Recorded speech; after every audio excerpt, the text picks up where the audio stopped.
Hi, g'day, it's Roy from Sulphur City Foundry. I'm just sat in the office today, just cleaning up my absolute bomb site of an office. It's been a busy couple of months, I think, with Mandalorian and Revenge, Rise of Skywalker. Yeah, everyone is really buzzing about Star Wars, which is really cool. That's why we're all here, pretty much. So, with so many people coming and joining like the New Zealand Lightsaber group, I thought I'd shoot this quick overview video about maybe how to get started in the saber community, cover some of the differences between sabers, cover some of the terminology, look into some of the tech that you have to be aware of, and really allow you to kind of make a better informed decision about buying your first saber. Now, first off, it's it's a good community to be in New Zealand. Internationally, it's can be a little bit political and a bit weird, but that's Star Wars fans for you. We've got an awesome bunch of people here in New Zealand, and I think we just want to get on and enjoy our sabers, which is really cool. And hopefully, you'll find it's a really cool, welcoming group. Okay, so try and keep it short. Buying your first saber. So we have, let's start at the bottom. Right, you'll probably notice there's a lot of budget options out there. You go on Trade Me, you'll see some really cheap sabers. A budget saber is a good, can be a good entry level option for getting into the community. People like them for the fact that they're cheap. They normally come with sound. They're a noisy stick, and in most cases you can get away with dueling with them. So they're kind of the pros. The cons are they are built to a budget. They are quite cheaply made. The spec sheet looks good. They've got a lot of features, but just from a sabersmith point of view, they are built to a budget. So that is something that you need to be aware of.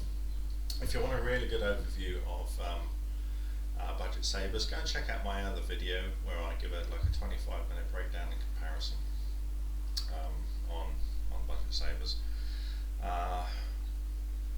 Cons on these, first off, detailing they might be a little bit basic. That's a simple turned hilt, but still perfectly usable. It's got a fairly good weight on it. Electronics are okay. The other cons from my perspective, from a technical perspective, is these guys are always tweaking them. Whereas a mainstream manufacturer will pick a spec, do proper testing on them, get feedback, so alpha testing, feedback, beta testing, refinements, agree on a spec, stick to it. These guys will make something, ship out a couple of hundred of them, identify an issue because I haven't tested them, fix the issue, so the spec changes, ship out another 2, 3, 400, identify there's another issue with them that needs to be addressed, change the specs again, and so on and so on and so on. So what you tend to find there's creeping iterations of design on these sabers, no consistency. Even things like button spacing between the recharge point and the button constantly changes, the threads constantly change. But it's a budget saber. Okay. So weigh up the pros. Cheap, noisy stick, fairly okay in dueling if you get the right blade and everything, and the right model, that's important. Cons, budget build. Okay. Still not a bad entry level option. We stopped budget sabers a couple of years ago when we were kind of trying to build a New Zealand community. The build was so bad we actually stopped stocking them. Bad to the point of dangerous, like wires, contacts to the 18650 cell, not soldered on, but actually just using that paper painter's tape to tape onto contacts on a 18650 cell. Just weird things like that. You don't want to accidentally do that, then have the cell short, and then those 18650s are really volatile. Just luckily there's a couple of contacts and guys I work with over in China who, despite me having to be quite critical and on their butts a little bit about getting these things right, seem to be doing a better job these days. Okay, so you can buy basic sabers. Go to the Sulphur City Foundry website. These are models that we have bought in, used at the Yup Nub meet down in Rotorua. Went banged them against metal poles, trees, jawed with them heavily, overly heavy, and they kind of stand up. They're okay, but just be aware they are budget. So something like that, I think that's about $190 on the Sulphur City Foundry website. First thing we do when we get these in is strip them open, fix the assembly issues, and that might be things like batteries not seated properly, loose speakers, wrong kind of speaker. We had a batch come in where the speakers were so bassy and powerful that you turned the Saber on and it was just swinging because the speaker was feeding back into the accelerometer, and it was unusable. So we actually went in and replaced all the speakers, mounted them properly, and actually had a product which was usable. So I don't believe in shipping something out that I'm not happy with. So rather than rely on the lottery of just getting these things in directly, every one of these is open, stripped, and fixed on, prefixed before shipping. So, but if you want a second saber or a nice saber, or you're really on a budget and you want to get along to your first meet, something like that, okay, feel free to give it a go. I will make a note though that I think their cross guards are insanely good value for money. A cross guard from a mainstream manufacturer will cost you about $1,100–1,200 to get it landed in New Zealand, installed with a decent setup. I think we've got these on Sulphur City Foundry around about 300 upwards. That's the most basic design. Again, just radial milling, no real detailing, but there's a couple on there that have a bit cool. One good thing with these new features, I'm just going to get this out of deep sleep.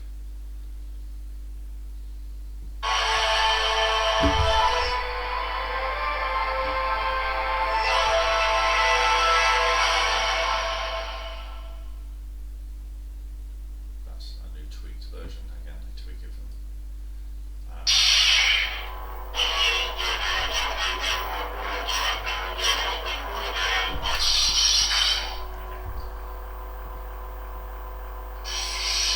I'll guess the menu because there's no indicators on the menu. Again, cheap Chinese build, they don't really, the user experience a bit 50-50, but yeah, once you learn your saber, you can use them. So that's nice and loud actually, this version. They have taken some of my feedback on board and obviously spot some issues themselves. This one I had to fix the speaker in because it was loose, and reset the battery because the battery holder had a wire underneath it because they hadn't routed it properly. That's it, just recheck everything before we ship them. Good thing about these is they're RGB. Like I said, really good specs on these, but like I said, are built to a budget. So not only you can't just have a red saber, you can have a blue one, a green one, and all the way through to red. And they now have the same boards in their cross guards, whereas this used to be a flat red install. They now have full RGB in the cross guard sabers. Hopefully the batteries will be able to keep up with the current drain on those. I hope they'll address that. I've had them running on the bench for 5 minutes. They kind of seem okay, but if we see a tweak on that in the near future, we'll know that they've had a few issues with batteries. Okay, so there we go. So entry level sabers about $190 upwards, plus about $30 I think for a heavy blade upgrade. I'll get onto blades later, and about 300 upwards for a cross guard. Very affordable, not bad. Better than they were 2 years ago. Other options. From there, you're getting into your mainstream manufacturers like Saber Trio, Saber Forge. We used to stock Ultra Sabers. They've gotten lazy with their product development, and they're now looking a bit dated. So we've dropped them, and we're stocking Saber Trio instead. So when you're getting a more mainstream board, mainstream saber, it's going to cost more. There's more detailing on the hilts, they're better machined hilts, less imperfections, more detailing. Normally come in a few tiers, so apprentice tier, Saberforge do a Xiphos like this. This is the more expensive Phoenix from Saberforge, so $155 empty in New Zealand versus $275.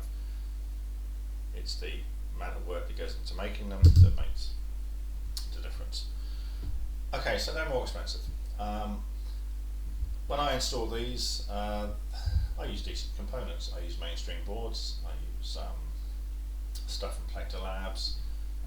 Entry level options are the Saber Forge Saber Core boards, basic boards, but they're a really cool entry option.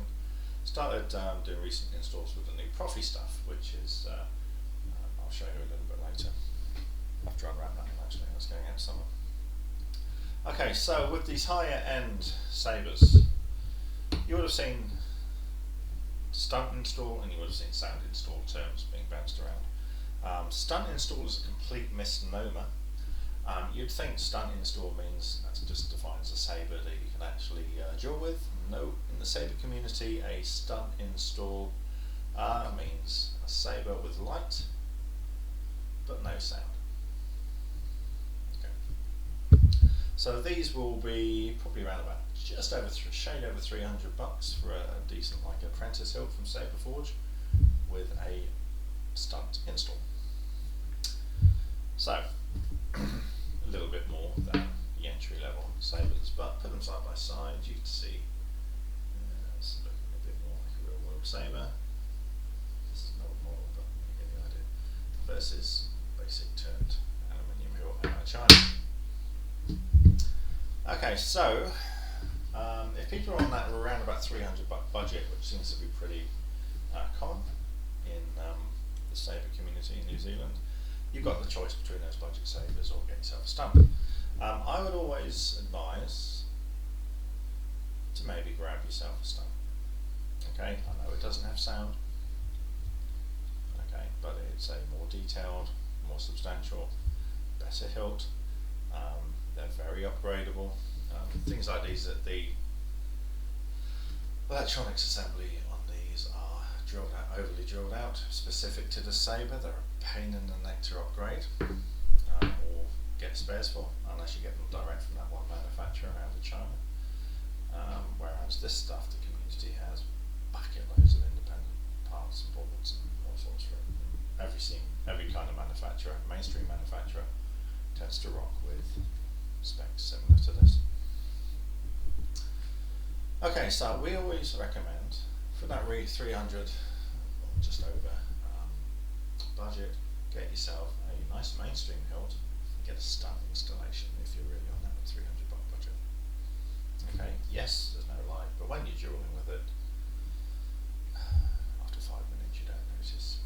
I use stunts, I use sound installs when I'm actually dueling and chatting to people and putting together choreography. The resistance is dead! The war is over! That's the 5 minute going into deep sleep on those budget sabers. I don't tend to notice I'm not running sound. Okay, so $300 to get a stunt install. If you're starting to move up into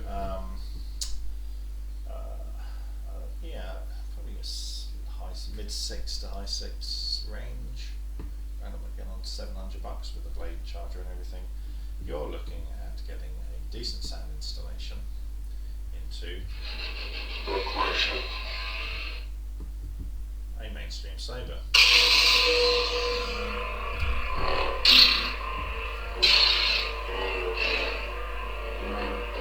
So that's running a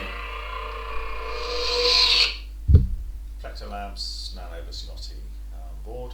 The advantage with boards like that, with the Plector Lab boards, they've got an SD card in them, which you can use to change your sound fonts and your sounds and everything on the Saber. Entry level options, this one's got the Saber Core board in it, which just has a couple of sound fonts on there. Super core, medium.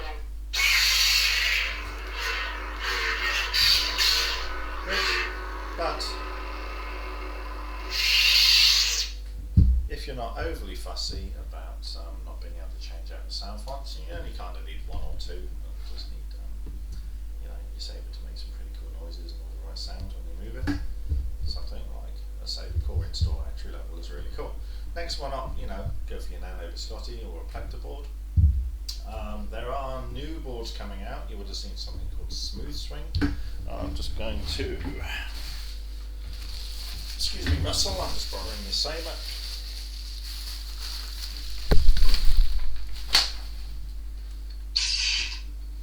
This is called Smooth Swing. So when you fire up the Saber, there's actually, the swing sounds respond depending on how fast you swing your Saber. So I'll demonstrate that now.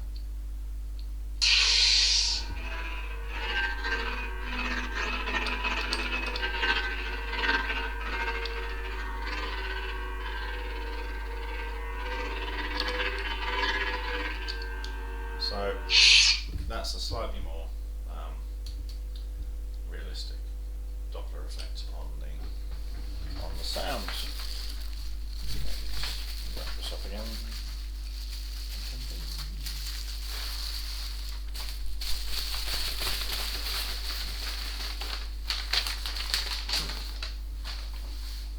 Quite anal about keeping things protected in the workshop.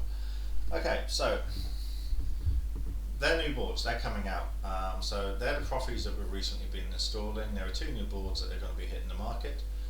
The Golden Harvest V3, which will be smooth swing capable, and also the new Verso board from KR Sabers over in the UK. We will be bringing both of those boards in, and they will be install options. As you can see, that smooth swing is actually pretty cool.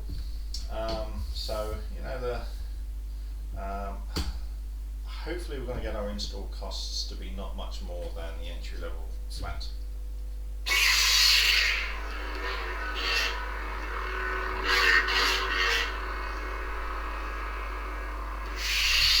Flat boards that we have in. Still have 3 or 4 of those. Great entry level boards. Really easy to solder, by the way, if you're looking to do your first install yourself. Really recommend these boards. They're doddle to work on. The other Proffies are complicated. So again, pros and cons. So that's basically showing that there's a few sound options available to you. Like I said, the stuff from China is pretty much pre-programmed, basic, still good noisy sticks, okay value for money if you're on a budget. Recap, same budget, you can look at a mainstream Saber hilt, something like the Xiphos from Saberforge, or the Sentinel, whatever, and get a stunt install which is light, not sound. Then if you want to start bumping up to like the high 600 or low 700 mark and get a really decent install on your Saber, and a Saber that you're really going to love, you are looking at sound installs. The Saber core board, there's flat swings, not responsive swings, right up to the Nano Biscottis, which are flat, non-responsive swings, but you can change the sound fonts, right up to stuff like the Proffies and the Verso and the Golden Harvest, which has got that sublime smooth swing. So early 2020 is going to be really interesting for what's available electronics wise in these Sabers. Okay, so I talked about stunt, light only, and I talked about sound. If you're on a budget and you want to get into the hobby at $300, but you're probably going to have a bit more spare cash later, you can buy a stunt and install it with sound at a later stage.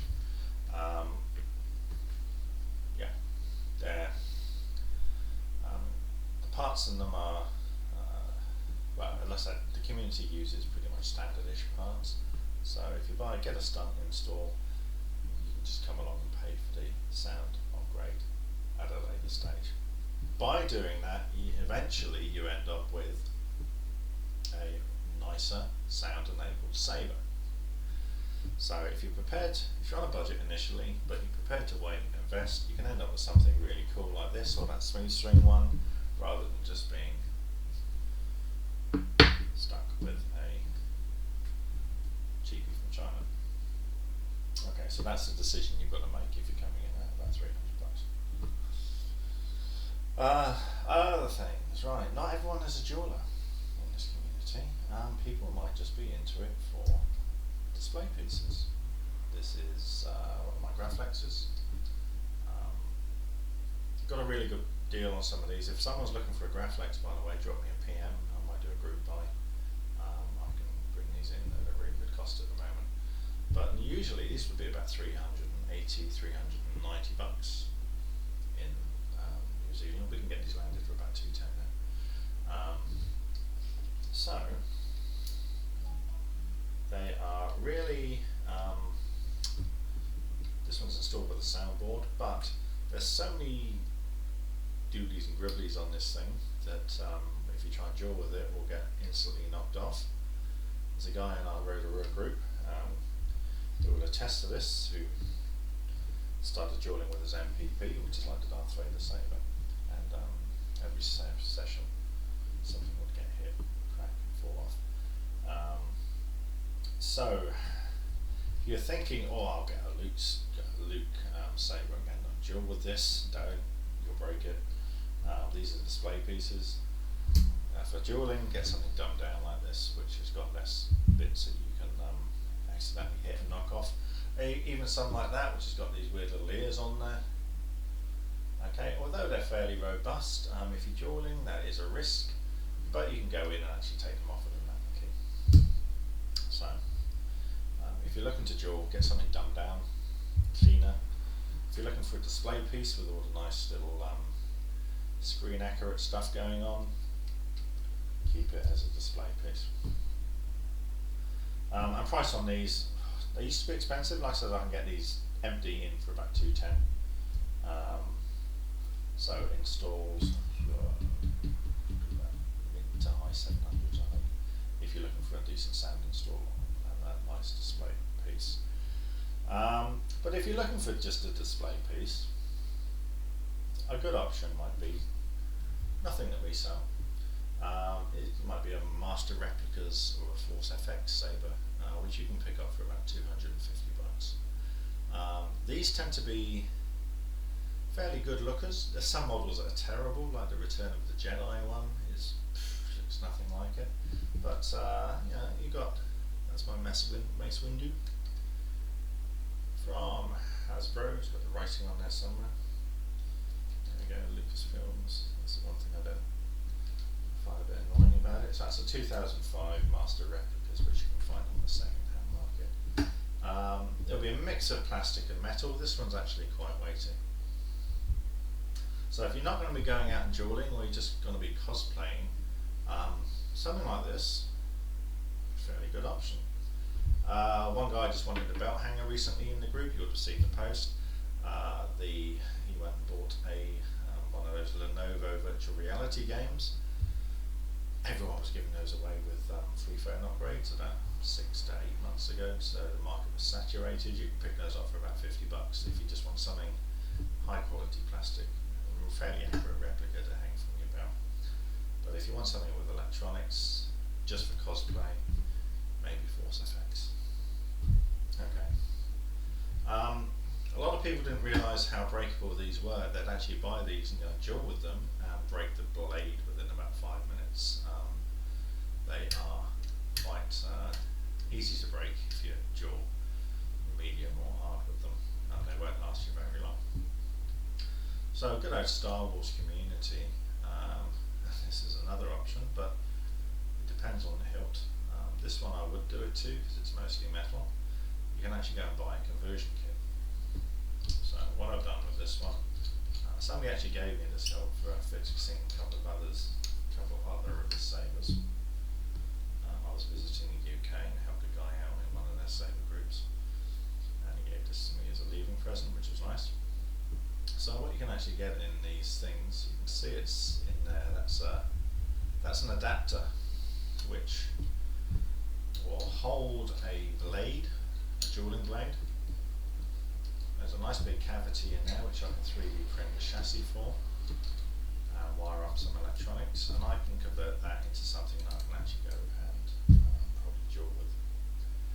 people do that. Like I said, it really depends on the design. Don't buy something with lots of pokey out bits to duel with. Again, even if it's a master replica, you will break it. But something like the Mace Windu is actually quite a clean hilt.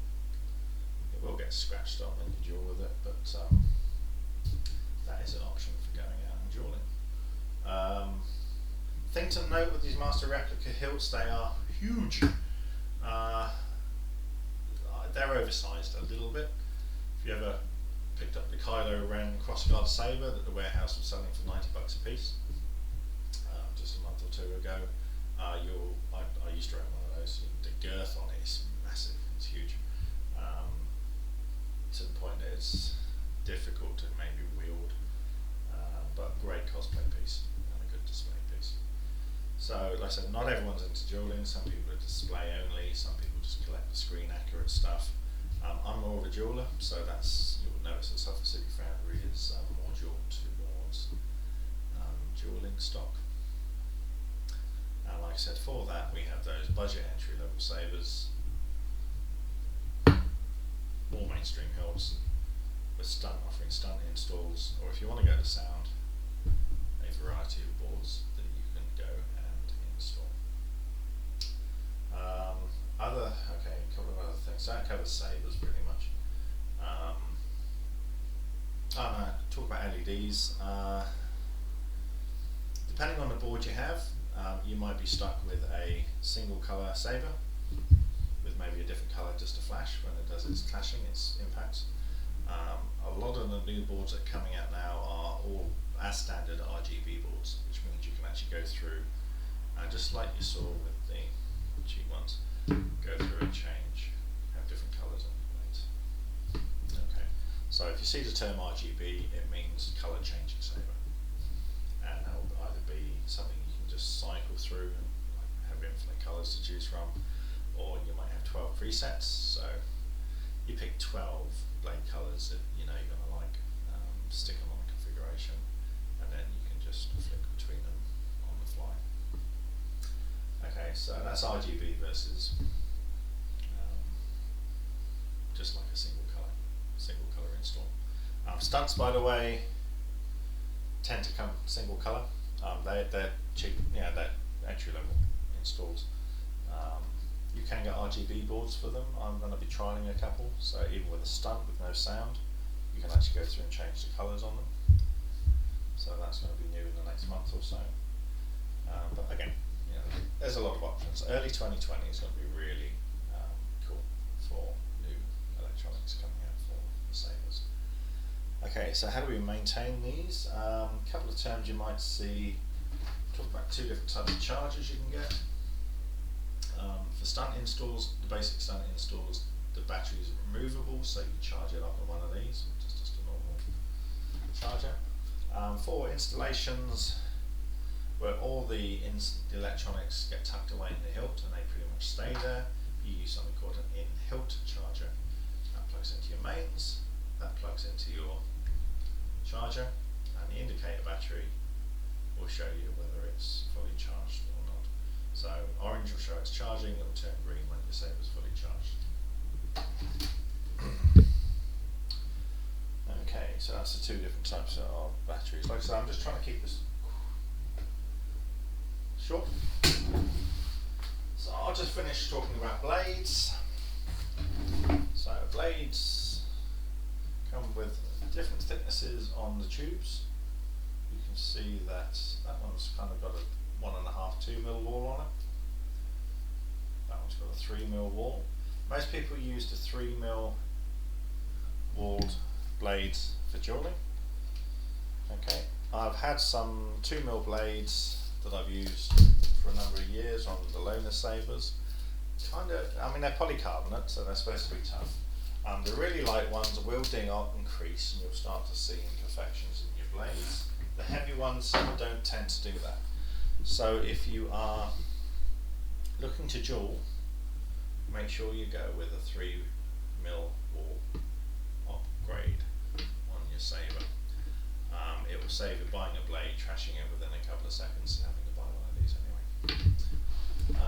Lengthwise, I'm about 6 foot, so I use a 37-inch blade. A 37-inch blade will do people down to around about 5.5 feet. If you're a little bit shorter, you might want to look at a 32. I see, but that said, I have dual for 32s as well. There's an extra 5 inches obviously on the blade. You can dual a 32 against a 37, doesn't matter.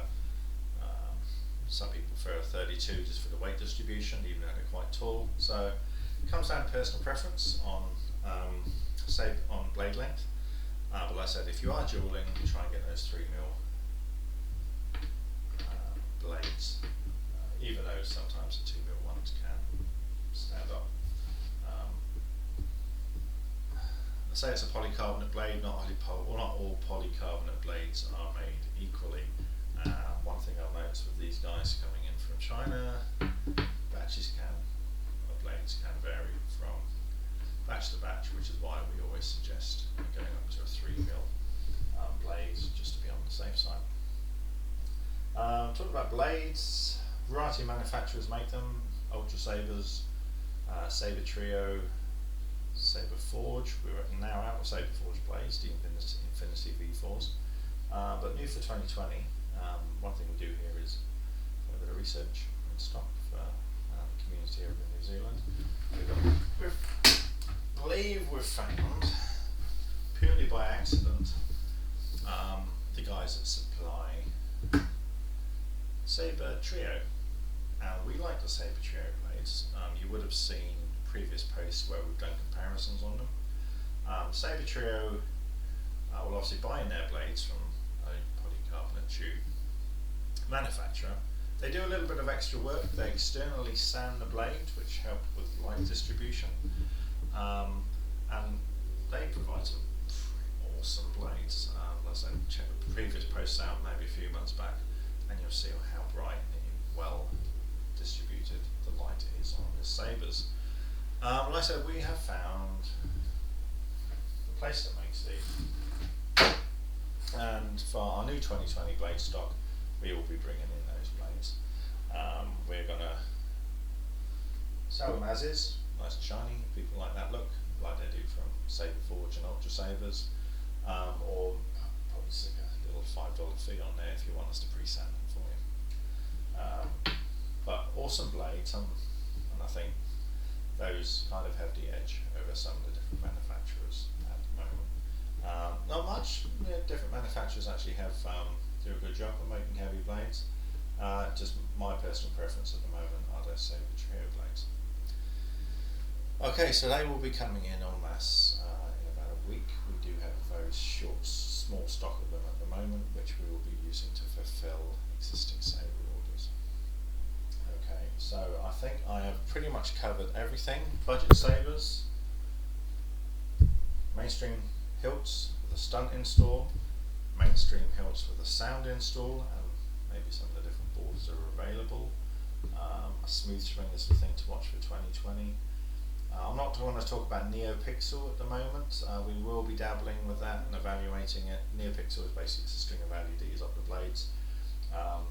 Not rushing into that because a lot of the New Zealand community go out and dual at meets, and for that you kind of need to Saber with a decent runtime, which these NeoPixels do not have because they absolutely empty that battery in like 40 minutes.